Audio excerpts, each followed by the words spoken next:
Yashadanandana Prajajanaranjana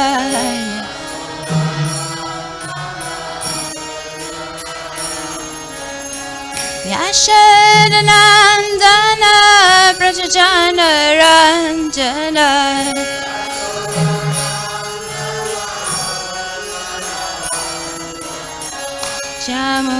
Jamunatira Vanachari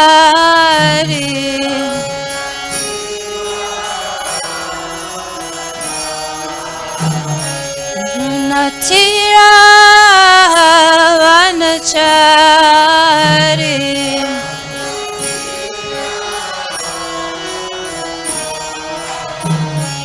Jaya Radha Madhava Jaya Kunja Bihari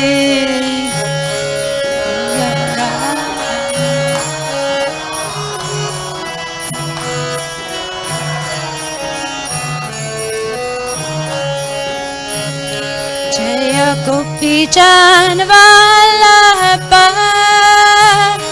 Jaya Girivardhari Jaya Girivardhari Jaya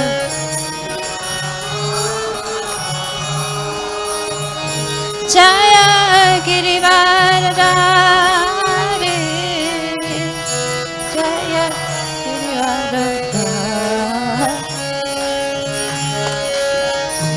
Yashadanandana Prajajanaranjana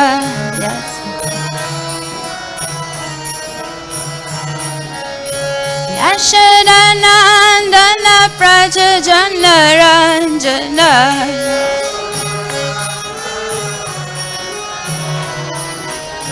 Jamunatira Vanachari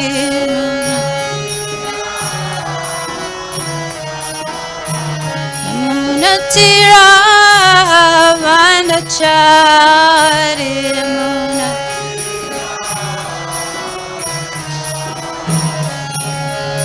Jamunatira Vanachari Jaya Kunja Bihari Jaya Jamunatira Vanachari Jaya Kunja Bihari Hare Krishna Hare Krishna Krishna Krishna Hare Hare Hare Rama Hare Rama Rama Rama Hare Hare Hare Krishna Hare Krishna Krishna Krishna Hare Hare Hare Rama Hare Rama Rama Rama Hare Hare Hare Krishna Hare Krishna Krishna Krishna Hare Hare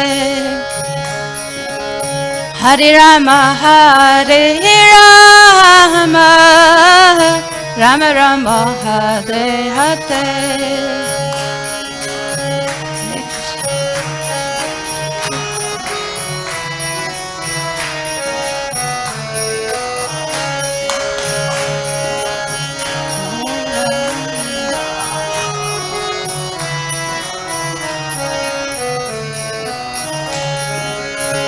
Hare Krishna, Hare Krishna, Krishna Krishna, Hare Hare, Hare Rama, Hare Rama, Rama Rama, Hare Hare.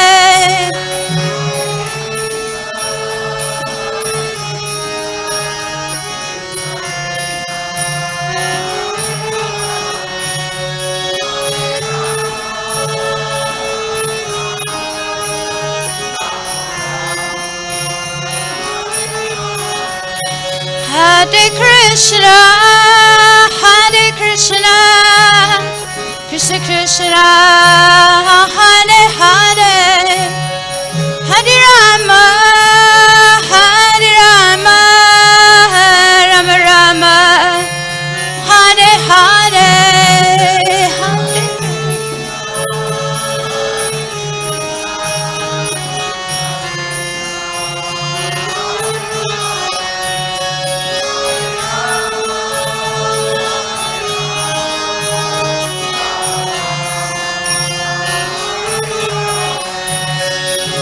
Hare Krishna, Krishna Krishna, Hare Hare, Hare Rama, Rama Rama, Hare Hare.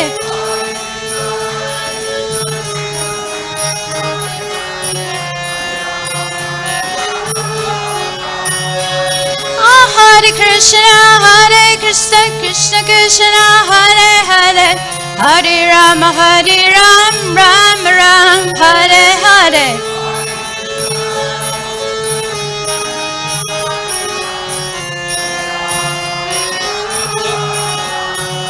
Jaya Rukmini Rakarish, Rukmini Rakarish, Rukmini Rakarish, Rukmini Rakarish.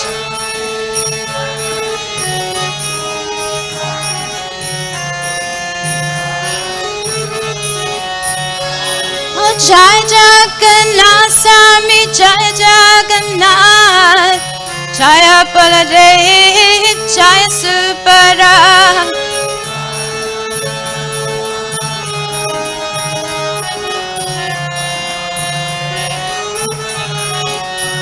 Jaya Gauranitai, Gauranitai, Gauranitai, Jaya Gauranitai.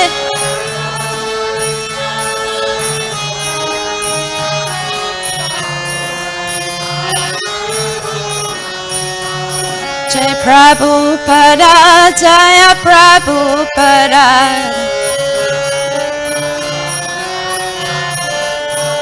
Jaya Prabhupada, Jaya Prabhupada.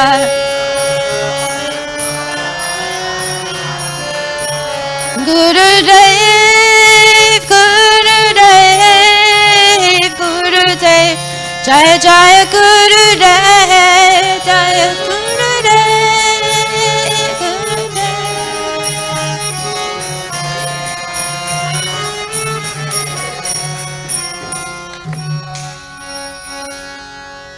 Jai Om Vishnupad Paramahamsa Parivrajacharya Astotara Sat His Divine Grace A.C. Bhaktivedanta Swami Srila Prabhupada Ki Jai. Jai Sri Krishna Chaitanya Prabhu Nityananda Shri Advaita Gadadhar Shivasari Gaur Bhaktivinoda Ki.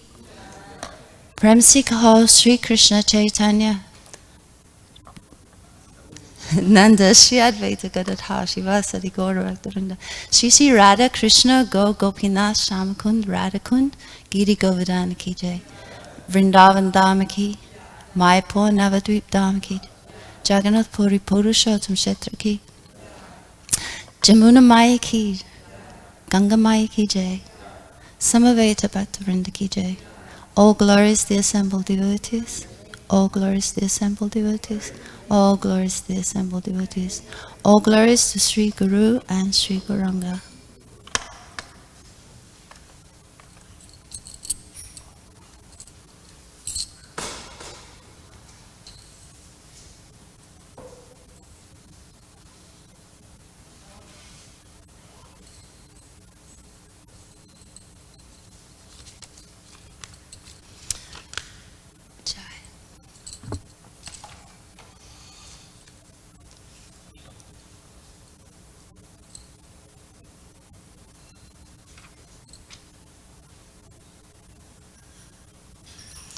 Om Namo Bhagavate Vasudevaya.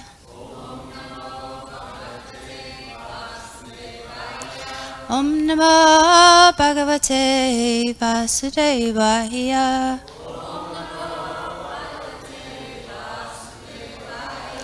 Om Namo Bhagavate Vasudevaya.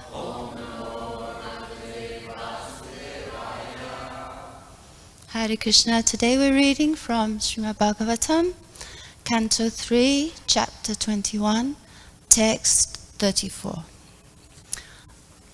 I'd like to do the word for word first, although it's not perhaps the regular thing, but I find it so helpful to get deeper into the verse.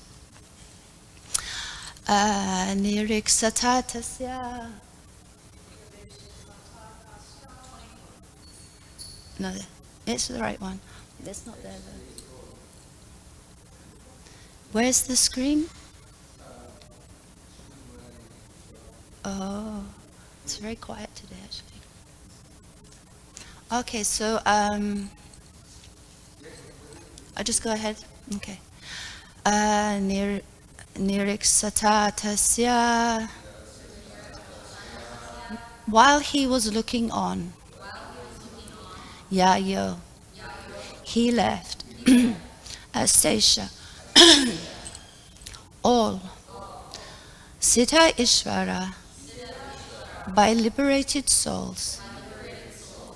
Abhistuta is praised.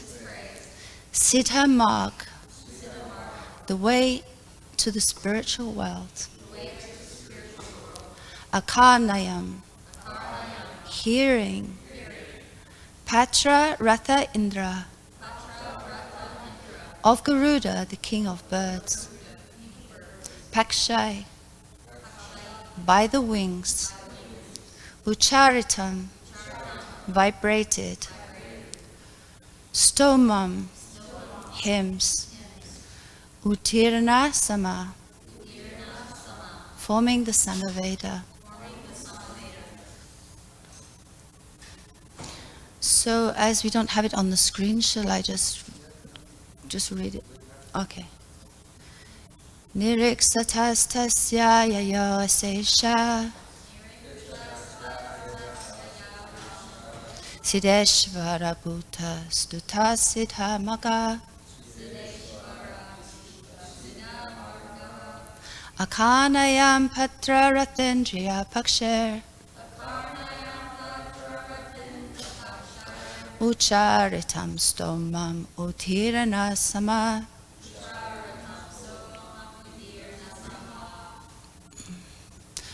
Niriksatastasya yaya sesha Siddheshvara stuta siddhamaga Akanaya patra rathendriya paksher Ucharitam stomam utirana sama.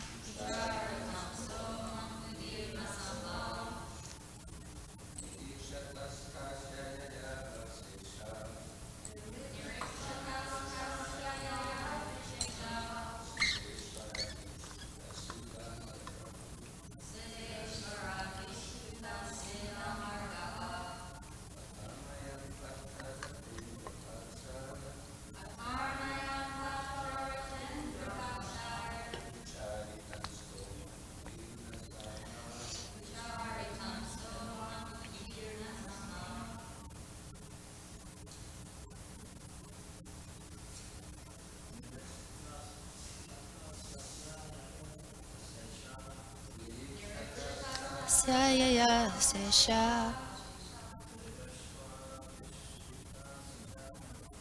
Seshara bhutistata siddha magha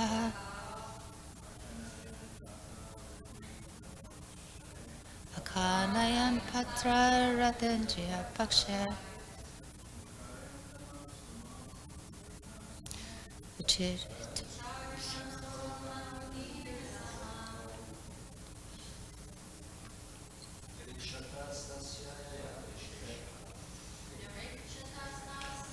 Yes, Sesha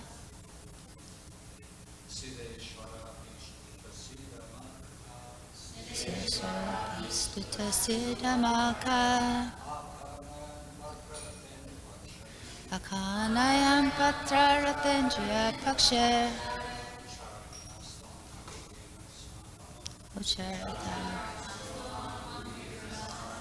Vaishnavis.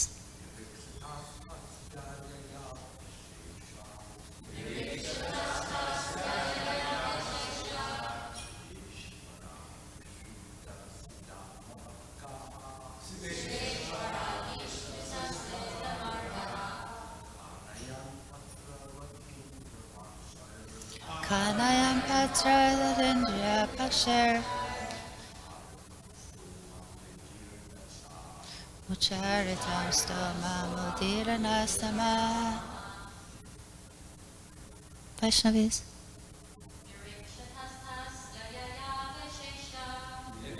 Tastas Anastasha Sideshwara Vistuta Siddhamaka Akanayam Patra Dyapaksha Ucharitam Stoma Madira Sama.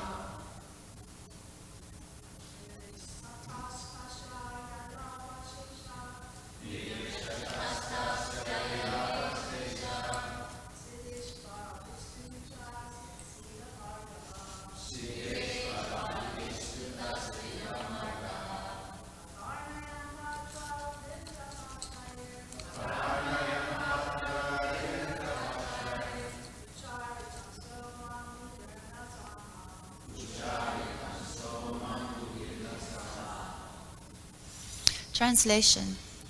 While the sage... We did it first. Yeah. Translation. While the sage stood looking on, the Lord left by the pathway leading to Vaikuntha, a path extolled by all great liberated souls. The sage stood listening as the hymns forming the basis of the Samaveda were vibrated by the flapping wings of the Lord's carrier, Garuda. Purport.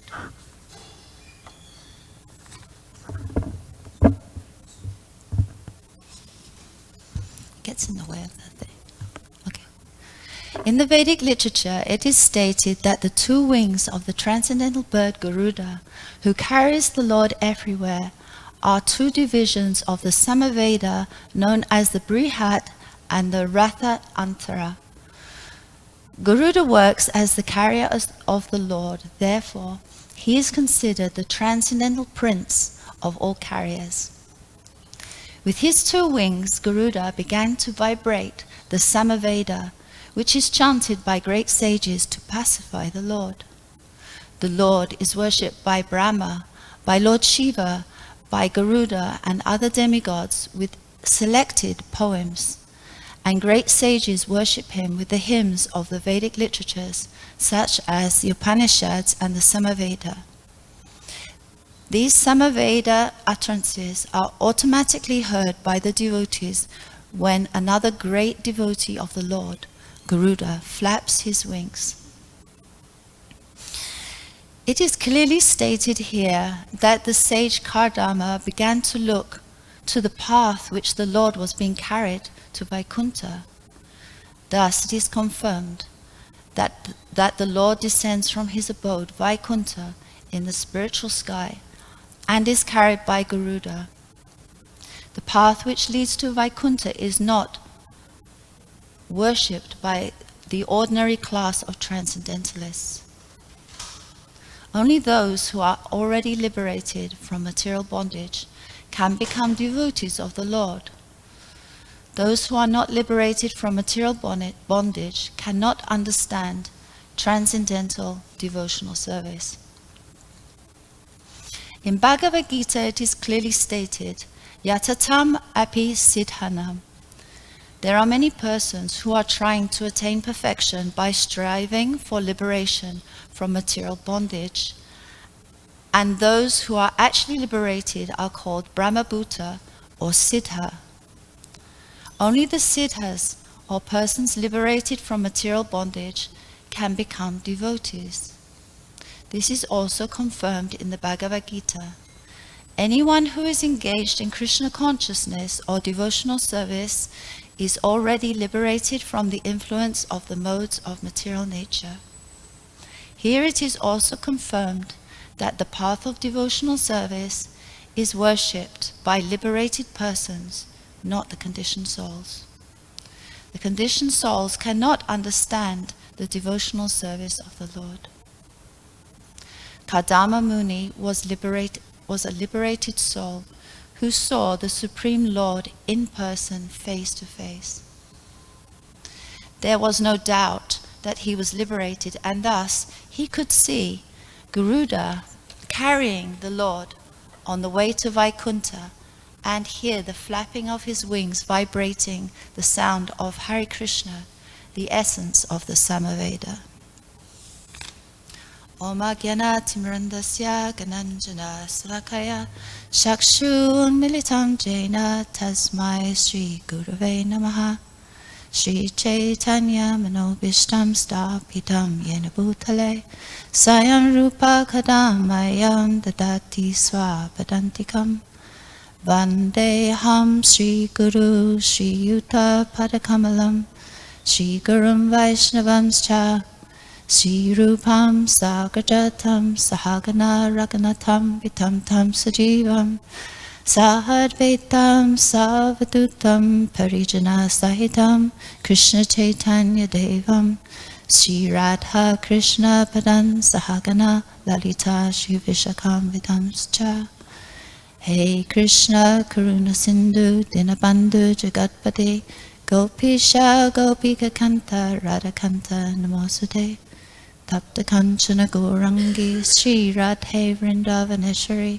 Rishabhanu Suti Devi Pranamami Hari Priye Vanchakalpa Tarubhyascha Kripa Sindhu Vaivacha Patitanam Pavanebhyo Vaishnavebhyo Namo Namaha Jai Sri Krishna Chaitanya Prabhu Nityananda Shri Advaita Gadadhar Shivasari Gaura Bhaktivinoda Hare Krishna, Krishna Krishna, Hare Hare, Hare Rama, Rama Rama, Hare Hare. What a beautiful verse. Wow. Highest of poetry, Srimad Bhagavatam. So here we are actually sitting right here with Garuda personally. And that's such a beautiful thing, to be with Garuda. And he's accompanying us on our Bhagavatam journey today. And it's so beautiful how it's described how by the flapping of the wings of Garuda, the prayers of the Samaveda were heard. And I looked up Samaveda, that Samaveda is the Veda of music or melody. And the spiritual world is notably different from the material world in that kata gamanam natyan kata gaman natyan gamanam, that every word is a song and every gait is a dance. So wherever the Lord is a festival of beauty and music and emotion. It's very interesting how in the descriptions of Krishna and the spiritual world it's talked about Chit Anandam Jyoti, how the happiness, how the feeling is mixed up with the light and the splendor of the Lord, and how there's like this it's incredible like swelling of emotion of the presence of the Lord, where everything is so alive. And Srila Prabhupada would sometimes cry seeing the conditioned souls of this world. Like one incident which sticks in my mind particularly is that he saw obviously wealthy people, elderly people spending their retirement years in playing golf, and Srila Prabhupada cried. Obviously they weren't feeling unhappy, they were probably enjoying their retirement, but Prabhupada cried because he could understand that the understanding of happiness was on such a low level of the jiva that he doesn't understand his propensity, his ability to enjoy on such a high level with Krishna. And that he's perceiving the absence of suffering to be happiness.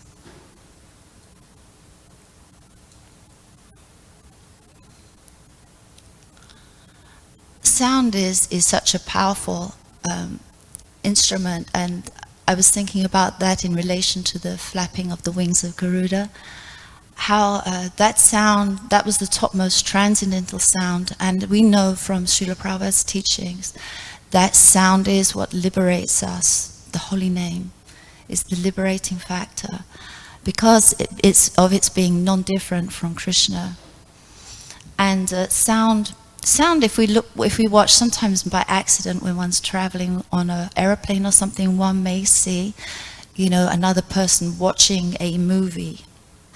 But because one's not watching it themselves and they don't have the sound, they don't have the earplugs, and it's so obviously like just a joke, really. You know, you can see how it's all set up. But when the sound is there, because sound has such an impact on us emotionally, how one gets swept up into the whole, whatever's going on there. And nowadays, a lot of people are talking about sound in relation to health, how sound can heal, and utilizing sound in the right way. Of course, Maha Mantra is the ultimate, the top sound, but there's many sounds that will heal us, the sounds of any transcendental sound. But there's also sounds that can create illness through disharmony and dysfunction in the cellular level of our bodies. And we need to be very aware of that, especially we live in a congested city. There's a lot of those sounds in the airwaves, so be careful. And it's also interesting, you can look it up on YouTube, the experiments that people are doing with sound and water, or sound and sand, you know, by putting a vibration, a sound vibration, because sound moves in waves. So harmonic sound is healing and it moves in certain waves, and unharmonic sound or disruptive sound is very aggressive and it breaks. So you will see when they put the harmonic sound, like classical music or Vedas or beautiful music that lifts the soul, you will see these amazing patterns forming, like flowers or snowdrops. Snowflakes, sorry, not snowdrops. Snowflakes, like beautiful, intricate patterns that will change according to the sound. And it's fascinating. I would encourage everyone to see that. And also how water can be made to change its way of flowing through sound. So sound has an amazingly important effect on us, and we have to be very aware of that and always keep ourselves in touch with the transcendental sound vibration, of which chanting of Hare Krishna is topmost. Sound also projects will, like an idea when spoken verbally starts to manifest in the material sphere, and by taking action on the will, then things start to actually manifest and grow and develop. So sound in its most subtle form for us is in thoughts. Thoughts are also sound, and we have to also guard against our thoughts, because they manifest externally and they manifest physically eventually. In regard to this, machines, Srila Prabhupada did not like machines. He said that machines, because they're related to sound, he said that machines take away the occupational duties of humanity. Occupational duties are very important, because that's how the soul connects with the Supreme Lord, through his occupational duty. And as machines gradually taking more and more, and now it's getting more subtle, because we have machines on a subtle level like computers, where everything is being done by IT, and this is going to cause tremendous redundancy of the population. One of the king's duty, interestingly, is to make sure that there's no redundancy, because redundancy is the cause of an idle mind. It's a devil's workshop. So redundancy is a very dangerous thing for humanity. And first of all, it happened with the Industrial Revolution that, you know, I looked this up as well, it's very interesting, that on this planet in 1910, there were 27 million horses and mules. But as industrialization started in 17 something, but as it became more and more, now we have about 7 million. That's not in the world, that's in America. And gradually, 7 million. Luckily, horses are prized because they're, you know, beautiful creatures, and so they haven't gone extinct. If they, because a lot of man's care for animals is how useful they are to him. If they're not useful, then doesn't care. So luckily, horses are beautiful creatures and are used for racing and sports, and also by the police and the army to some extent. So the machines cause so much of unemployment, and Prabhupada said that in the future, thousands of people will come to take shelter of our farming communities because of unemployment and redundancy, the collapse of the economic system that's been in place for the last few hundred years. So here we're delving deeply into the history of our forefathers. And it's so beautiful when you see the world, how it's supposed to be, not the way that man has conjured up with his active but not real intelligence, like intelligence in the form of making money, but not intelligence in the form of the well-being of all living entities. And so we can see these great sage Kadama who performed meditation for 10,000 years, and his wife also, who was a great yogini. And this is the history of our forefathers, and this is who we attempt to follow in the footsteps of. Not like how the scientists would like to say that we evolved from the apes. And Srila Prabhupada would say, well, maybe Darwin evolved from the apes, but we have a great and magnificent forefathers. So the Vedic culture is such a beautiful culture, and it's an alternative culture. It has a different lifestyle, different habits, different goals. And I wrote it down somewhere. Then the outside culture, we're quite different, and it's definitely a green culture, Vedic culture.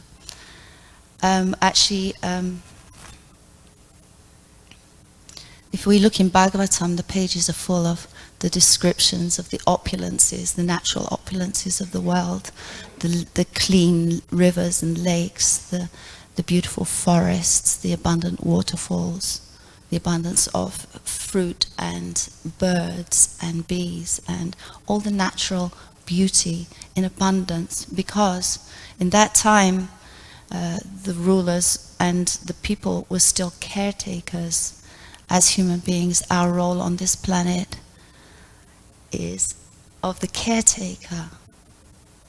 We're put here to be caretakers of the planet and of the people and of the animals and all the different residents. So it's we receive the gifts of Mother Nature. They're not stolen. Modern society is stealing the resources of the Mother Nature, mining, drilling, exploding into the earth. But if you see Vedic culture, the surface of the earth could not be broken except for after making a puja to the Mother Earth to ask her permission for just plowing the surface. Louder. For just plowing the surface. So we can see it's very, very different culture. Hang on.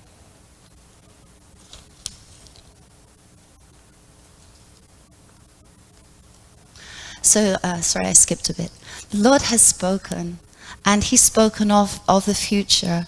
He's told Kadama Muni what's going to happen next, that he, as a great sage, a great yogi meditator, that now he will populate the Earth planet, and that he sent a special wife, perfect for him, who's a yogini, and together they will create 9 daughters, and then the Supreme Lord, as his plenary portion, Kapila, will also take birth and instruct his mother.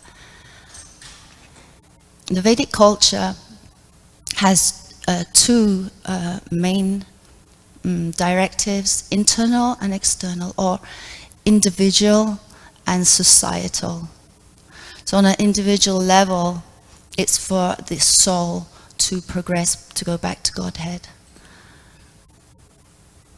And on the societal, it's to create facility for there to be peace on earth. Like the whole system of propagation of humans, the Garbhadan Samskara, the calling of the great soul, is the guardian of the future, because Vanasankara is the destructive agency. Vanasankara, they don't know what to do or what not to do, and they cause so many problems. And that's the problem we're facing on this planet today, is that Vanasankara is the majority of population. And so therefore, all kinds of crazy things are happening. Like you have business interests in government, whereas the government's job is only to care for the citizens. Not just the human citizens, but that includes the cows and the different animals, the planet, the rivers. Interestingly enough, I saw that when I was looking this up, that in New Zealand, the Maoris have managed to pass legislation giving the one river giving a river citizenship and rights of protection in the country. I thought that was fantastic. We need to do that in America. Very important thing, the rivers. So Vedic culture is all about care, caring for the old, caring for the women, caring for the children, caring for the cows, the Brahmins, and planet Earth, our home. So the old, obviously, only obviously people without a heart cannot care for the old. But the women were very much cared for in Vedic culture because they were precious commodity, being the seed bearers and the first guru of the child, the future of the system. So women were given a very exalted position and well protected. The children also educated from the very beginning of life in Vedic culture, so that it will carry on, because it has to carry on, otherwise too many problems. And the protection of cows, because as we know, the mistreatment of cows is causing war, famine, and other problems. And the Brahmins, because the Brahmins are the carriers of the vision. They're the ones who direct, those who are in leadership. They have the vision, the all-encompassing vision of everything, not just one, one pointed vision of one section of society. All society. This is the Brahmin. The Brahmin sees equality. He sees the soul present in all living entities, and in the presence of the Mother Nature.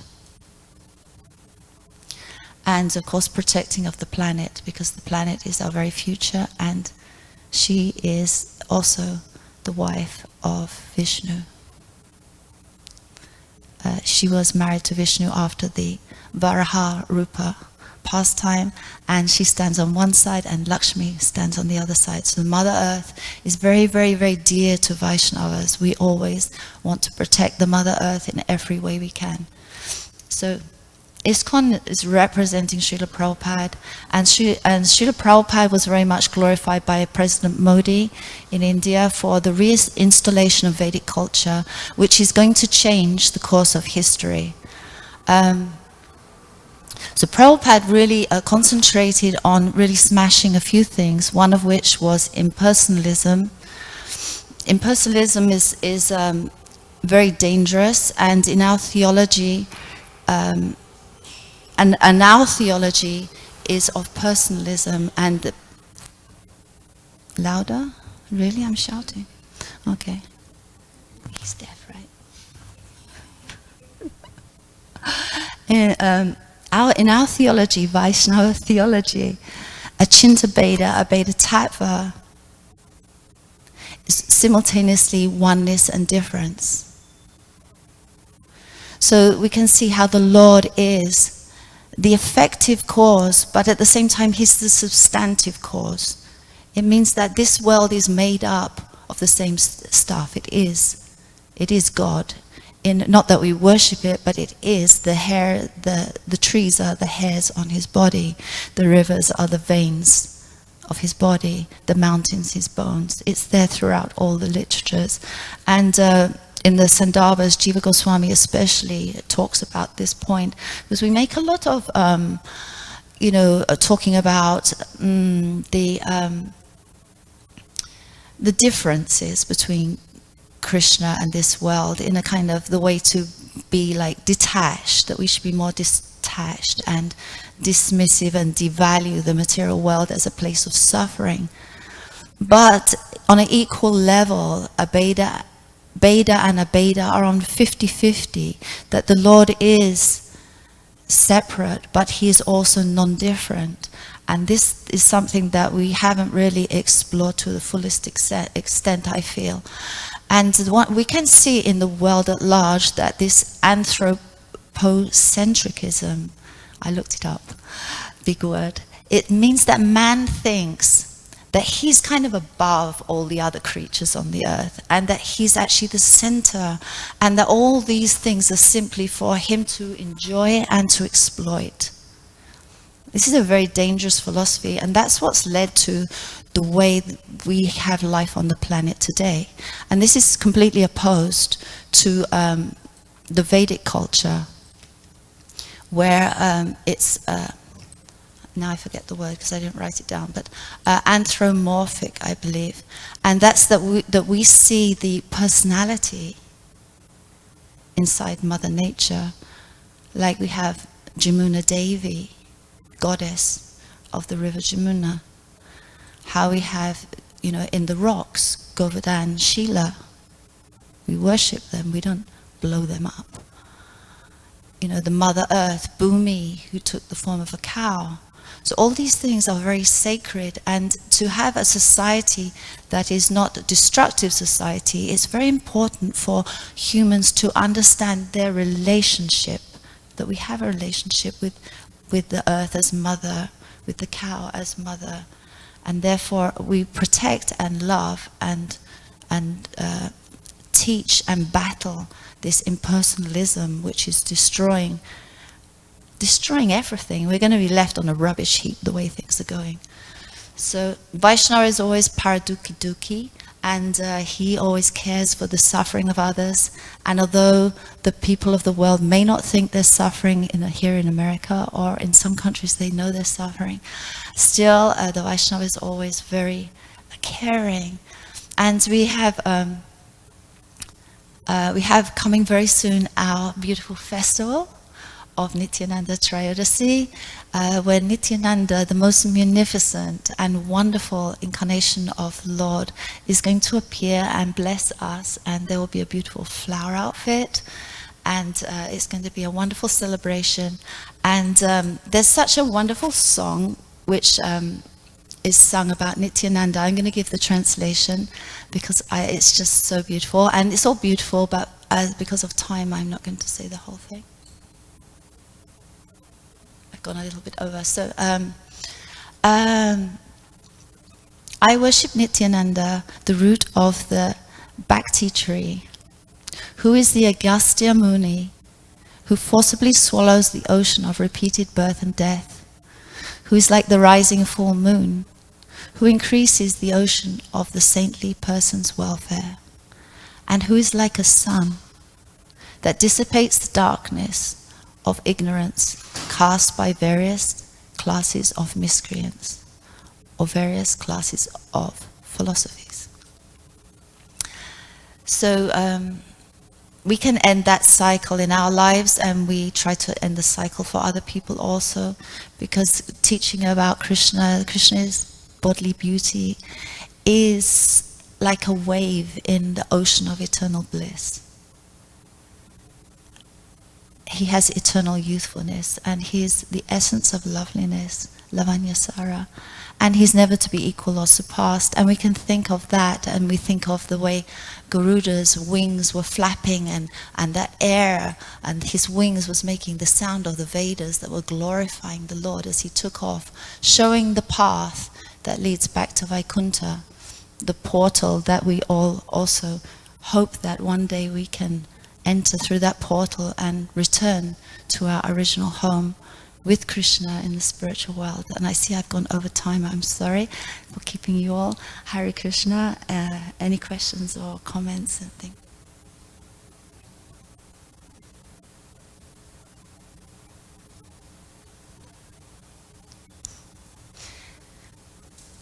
Thank you, everyone. Hare Krishna, Krishna Krishna, Hare Hare, Hare Rama, Rama Rama, Hare Hare.